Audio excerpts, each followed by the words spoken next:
Ta fiche produit, ou autrement dit, ton listing sur Amazon FBA est extrêmement important pour ton succès. Son optimisation doit être à son maximum. C'est pourquoi aujourd'hui je te propose donc de faire une analyse des meilleurs et des pires listings Amazon FBA que j'ai pu trouver dernièrement, afin que je puisse te montrer ce qu'il faudrait faire ou ne pas faire. Si tu commences ton business Amazon FBA en 2022, regarde bien ce qui va suivre, car on apprend encore mieux avec des exemples concrets. A tout de suite après le cours générique.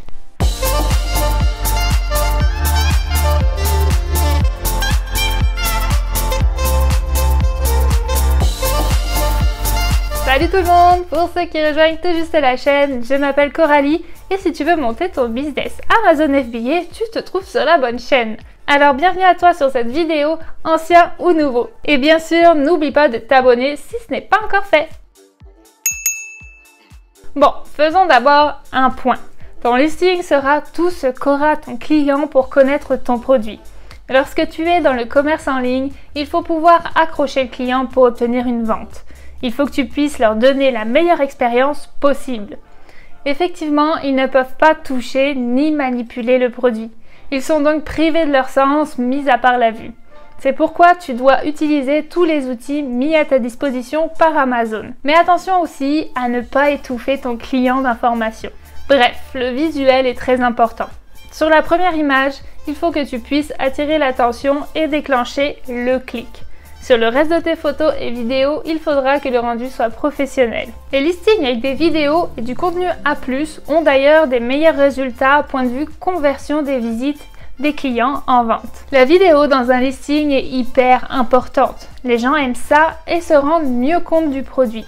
C'est un moyen de communiquer extrêmement puissant en ligne, car les personnes peuvent finalement s'imaginer en train de vivre l'expérience avec le produit. Ils peuvent voir quelqu'un en train de l'essayer ou en tout cas le voir sous tous les angles. À part le visuel, il faudra optimiser aussi ton texte et ton titre. Même s'il est rarement lu par les clients, ils contiennent des mots-clés qu'il faudra choisir et référencer avec soin. Il en va de ta visibilité sur Amazon. Amazon est un moteur de recherche un peu comme Google. Et pour augmenter tes chances que les produits apparaissent suivant ce que les gens tapent dans cette barre de recherche et remontent aussi organiquement, tu dois intégrer les bons mots-clés. Avec ces mots-clés, tu apprendras à Amazon que ton listing est pertinent pour un tel ou un tel mot. Plus tu augmenteras ton taux de conversion, c'est-à-dire de clics et visites sur ta fiche produit en achat, plus tu enseignes à Amazon que ton listing est pertinent par rapport à ce ou ces mots-clés. Maintenant, avec tout ce que je viens de t'indiquer, allons voir ça en exemple concret directement sur Amazon. Alors, ce listing, il est bon, pourquoi? Donc là, on va regarder donc celui-ci, c'est un sac pour chien, pour pouvoir se balader avec son chien. Donc ce qu'on va commencer, ça va être par son titre. Il contient en effet un certain nombre de mots-clés, mais pas trop. Les mots-clés sont importants, oui. Mais il ne faut pas bourrer ton titre de mots-clés qui, mis bout à bout, ça n'a pas de sens. Donc il faut pouvoir trouver ton bon équilibre. Dis-toi que derrière son écran, ça reste une personne et si cette personne ne comprend rien, il se peut qu'elle passe à côté de ta fiche en fait. Donc je dis pas que ça sera tout le monde car la majorité regarde plus la première image, mais tu peux pas prendre le risque et passer à côté d'un futur acheteur. Ce qui sera important, c'est de faire des split tests. Donc le fait de changer un mot ou deux à la fois et d'attendre quelques semaines pour voir si ça augmente ton taux de clic et ou conversion. Et pareil avec les images par ailleurs. Donc ça tu peux le faire comme ça. Les split tests c'est important dans l'évolution de ton business sur Amazon. Et par contre le but est vraiment de changer une chose à la fois et d'analyser l'impact que ça a eu. Si tu changes par exemple 3 images sur 6, comment tu pourrais savoir lequel ne fonctionne pas si tu fais tout en même temps? Donc à prendre en considération. Maintenant, si tu regardes ces images, elles sont claires, elles sont professionnelles, de bonne qualité et ils ont mis toutes les images possibles qu'ils puissent mettre, c'est-à-dire 6 ici, plus une vidéo. Si tu n'as pas de vidéo, tu pourras en mettre jusqu'à 9. Comme je le disais un peu plus tôt, en fait, la plupart des acheteurs sur Amazon ne lisent pas ou peu. Il faut donc, comme ici, tu utilises l'espace intelligemment pour y mettre du texte en fait. Mais attention à pas trop non plus en mettre pour pas perdre ton client. Il faudrait que ce soit les informations les plus importantes. Comme ici, tu peux jouer avec les émotions, ce qui est très puissant dans une attention d'achat. Montrer les bénéfices aussi et les mettre en avant, bien sûr, pour ton produit. Tu dois savoir qui est ton client en fait. Qui est ton client cible?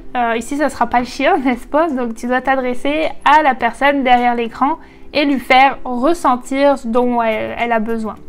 Là, ici, ça sera le fait de pouvoir partir faire de la randonnée avec son meilleur ami, le chien. Pour tous les deux, en fait, ils soient bien installés. Et ces photos sont quand même bien faites et expliquées. Et ils montrent bien ce qu'il faut sans trop en mettre. Ici, tu as la taille, avec après les émotions et ses bénéfices, puis les équipements. Plus bien sûr, la fin, tu vois qu'il y a la vidéo. En quelques secondes, en fait, le client, là, il sait à quoi s'attendre. D'ailleurs, si ça t'intéresse, je te mets en description l'adresse de mon contact pour pouvoir réaliser tes images et contenus A+, entre autres. Tu lui dis simplement que tu viens de la part de Coralie DLF et de la chaîne Destination Liberté Financière et tu pourras lui demander donc toutes les informations que tu auras besoin pour réaliser ces super images. Donc continuons après cette parenthèse. Maintenant avec la description donc. Et les puces. Tu vois ici qu'il a bien rempli ses 5 bullet points et intégré là aussi ses mots-clés. En plus, j'aime bien cette petite astuce là, mais je l'utilise moi-même. Il l'a mis au début de chaque phrase. Un petit emoji et ça attire l'œil du consommateur. Ces bullet points serviront plus à l'acheteur réfléchi qui vont prendre plus leur temps pour analyser le produit, lire et relire la fiche, y revenir quelques jours plus tard, etc. Donc il faut quand même en prendre soin, c'est certes moins important que les images, mais si tu veux ne louper aucune vente et t'adresser à tout type de personnes, tu dois avoir ces 5 bullet points correctement faites, en plus de t'aider dans l'algorithme d'Amazon et ton référencement. Donc voilà pour ça, ensuite on va regarder maintenant son contenu A+, donc on descend, qui est plutôt correct aussi. Il est parfois moins regardé car les gens doivent scroller en bas de la page. Mais il est quand même important à mettre pour avoir une fiche complète car là aussi tu peux mettre toutes les chances de ton côté. Amazon a même indiqué que ces contenus A+, amélioraient en général le taux de conversion d'une fiche produit d'environ 15% de plus. Alors oui, on met du contenu A+. Par contre, il faudrait être enregistré au Brand Registry d'Amazon pour pouvoir en bénéficier. Et passons à la toute dernière section qui sont donc les questions des consommateurs. Là aussi, tu pourras anticiper les peurs, les doutes et les hésitations de tes clients en répondant aux questions qui serviront aux prochains clients. Si la majorité des questions sont répondues, la personne derrière son écran n'aura donc plus d'inquiétude pour passer à la caisse. En plus, les mots utilisés sont aussi comptés en tant que mots-clés et donc pour ton référencement également. Ce que tu peux faire pour commencer, c'est de demander à ta famille ou tes amis et d'aller poser des questions. Donc ça suffit juste pour d'avoir juste un compte Amazon. En fait, pas besoin d'acheter le produit et ils peuvent aller te poser les questions et toi, tu fais des réponses forcément intéressantes, que tu penses intéressantes pour tes futurs clients et avec les mots-clés intégrés dedans, etc. Donc voilà à quoi ressemble à peu près un bon listing. Là, comme on a dit, il a tous ces éléments, il a la photo, la vidéo, les bullet points, un titre optimisé, etc. Donc maintenant, après ça, je peux vous montrer à quoi ressemblerait un mauvais listing. Donc on va passer au deuxième. On va commencer par le titre, qui n'est pas long du coup, et on pourrait faire bien mieux. Ensuite, tu vas voir qu'il y a les images, il n'y a que 4 images qui sont quasiment à peu de choses près les mêmes. On joue sur aucun point cité plus haut, pas d'émotion, pas de bénéfice, on voit même pas un chien qui pourrait mordre dedans. Alors oui, on peut voir que c'est une corne et on lit dans son titre que c'est un bois de serre et d'élan, mais ce listing est vraiment très simpliste. Il n'y a même pas de vidéo. La description, c'est vraiment pas optimisé non plus. Je sais pas vous, mais personnellement, moi j'ai un chien et ça ne tenterait pas vraiment de lui acheter ce genre de choses parce que je sais pas, est-ce que c'est un jouet? Est-ce que c'est un truc pour lui faire les dents? En fait, il n'y a rien qui est vendeur là-dedans et je me pose trop de questions pour passer à l'achat. Par exemple, si c'est une corne de cerf, est-ce que ça vient d'un élevage ou autre, de la nature directement? En fait, là on le sait pas. En tout cas, ce genre de fiche, je quitte et je passe à un autre. Parce que oui, des fois, certains clients se baladent de fiche en fiche il se peut que tu te retrouves avec une personne qui cherchait pas ton produit à la base et s'il peut pas savoir ce que c'est exactement, tu perds potentiellement une vente aussi. On va continuer, on va voir s'il a du contenu à plus en bas.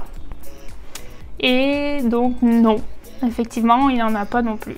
Donc là il met encore plus pas ses chances de son côté, si je puis dire. Donc voilà, une fiche pas vraiment optimisée, ce qui est dommage car cette personne a quand même 200 commentaires et il fait des ventes. J'ai regardé avec Helium 10, mais c'est dommage parce qu'il perd du potentiel et il pourrait vraiment faire plus parce que juste avec une fiche comme ça, il arrive à faire des ventes, donc c'est vraiment dommage pour lui. Regarde à côté celle-ci, donc sur le même produit, j'ai été voir du coup les autres produits. On peut voir qu'ici il a donc un titre qui est plus optimisé, des photos qui sont vraiment plus friendly, même si je trouve que ce listing n'est pas parfait à 100%, là c'est compliqué, mais si moi-même je cherchais ce produit-là, j'irais plus vers ça parce qu'au moins j'ai des informations. Regardez, ici, bon, un texte entier compliqué à lire, je le recommande pas, mais ici, voilà, on a des images claires, simples.